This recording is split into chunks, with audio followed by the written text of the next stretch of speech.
आज हम लोग संस्कृत विषय के परस्मय पद धातु रूप लंग लकार भूतकाल के रूपों को समझेंगे। पिछले अध्याय में हमने आप लोगों को लट लकार वर्तमान काल को समझाया था।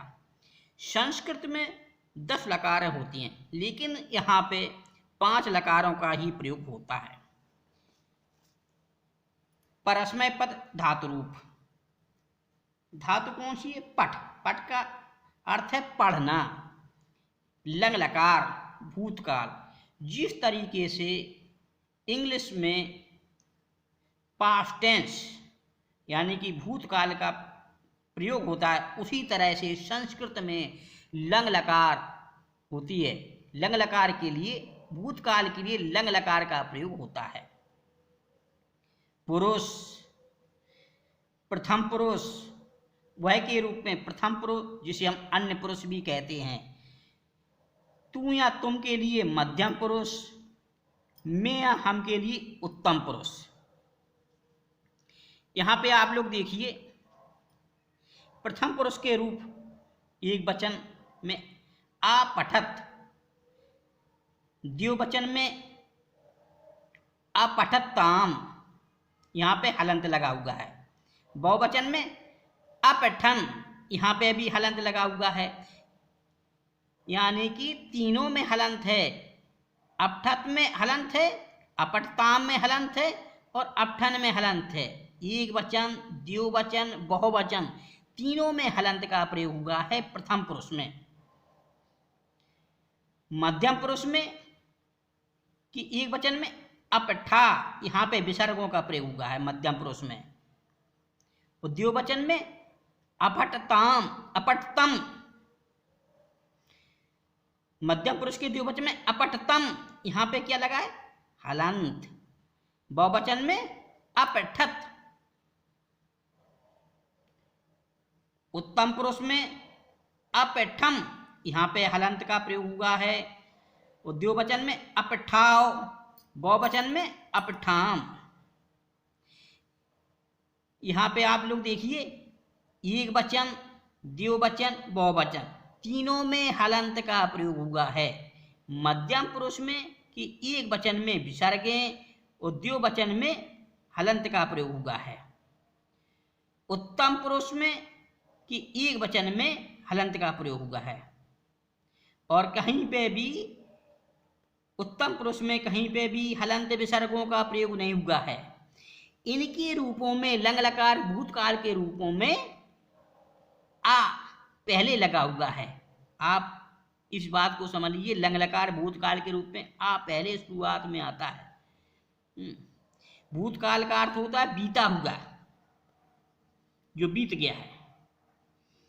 अब यहां पे पट की तरह ही अन्य रूप चलते हैं परस्मय पद में, जैसे भू धातु, गम धातु, नी धातु, पा धातु, दृश धातु, स्था धातु, अस धातु, नस धातु, शक धातु, आप धातु, इस धातु, रूप धातु, पृक्ष धातु, कृष धातु। अब हमने आप लोगों को एक डायग्राम के तहत समझाया है। लंग लकार भूतकाल, पुरुष, एक वचन, द्विवचन, बहुवचन। वह के लिए प्रथम पुरुष, तू या तुम के लिए मध्यम पुरुष, मैं हम के लिए उत्तम पुरुष। यहां पे आप लोग देखिए, एक वचन, द्विवचन, बहुवचन। प्रथम पुरुष में एक वचन, द्विवचन, बहुवचन में हलंतों का प्रयोग हुआ है। तीनों में क्या है? हलंत। और मध्यम पुरुष में कि एक वचन में विसर्गों का प्रयोग हुआ है और द्विवचन में हलंत। इसी तरह से उत्तम पुरुष के एक वचन में हलंत का प्रयोग हुआ है और किसी में भी ना तो हलंत ना विसर्गों का प्रयोग हुआ है। योग बनता है 3, 2, 1, यानी कि तीनों खाने ऊपर के भरे हुए हैं और मध्यम पुरुष में 2 खाने भरे हुए हैं, उत्तम पुरुष में कि 1 खाना भरा हुआ। 3, 2, 1। तीनों में प्रथम पुरुष में तीनों में हलंत लगा हुआ है। मध्यम पुरुष में विसर्ग एक वचन में और द्विवचन में हलंत, वो उत्तम पुरुष के एक वचन में हलंत, और किसी में भी हलंत विसर्ग का प्रयोग उत्तम पुरुष में नहीं हुआ है। अब हम एक उदाहरण के तहत आप लोगों को समझाते हैं वाक्य को। उसने पढ़ा, यानी कि भूतकाल की बात हो रही है, भूतकाल की बात, उसने पढ़ा, तो उसने की का है सह, वह या उसने सह पढ़ा। तो भूतकाल में हम देखेंगे इधर प्रथम पुरुष के रूप चल रहे हैं, वह में क्या है प्रथम पुरुष, एक वचन क्या है अपठत, तो सा अपठत, यहाँ पे हलंत लगा हुआ है सा अपठत।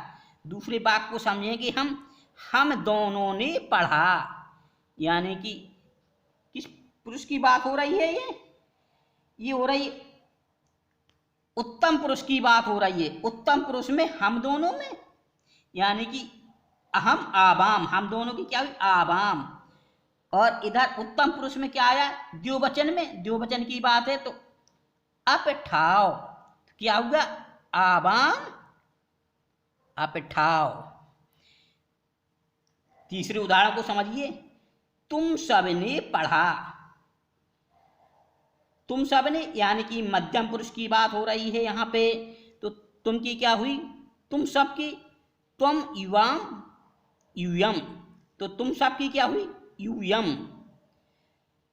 तो यहाँ पे रूप चलेगा क्या, मध्यम पुरुष का रूप चलेगा क्या, बहुवचन में क्या हुआ अपठत, बहुवचन में क्या हुआ अपठत, तो यूयम अपठत। इसी तरह से चौथा वाक्य देखिए, मैंने पढ़ा, तो मैंने पढ़ा तो किसकी बात है उत्तम पुरुष की, तो अहम माने मैं, पढ़ा एक वचन में क्या आया, एक वचन में क्या आया अपठम, अपठम, यहाँ पे क्या हलंत लगा हुआ है, तो अहम अपठम। आप ये अध्याय यहीं पे समाप्त होता है। अगले अध्याय में हम आप लोगों को लिट लकार भविष्यकाल के समझाएंगे, भविष्यकाल के रूपों को समझाएंगे।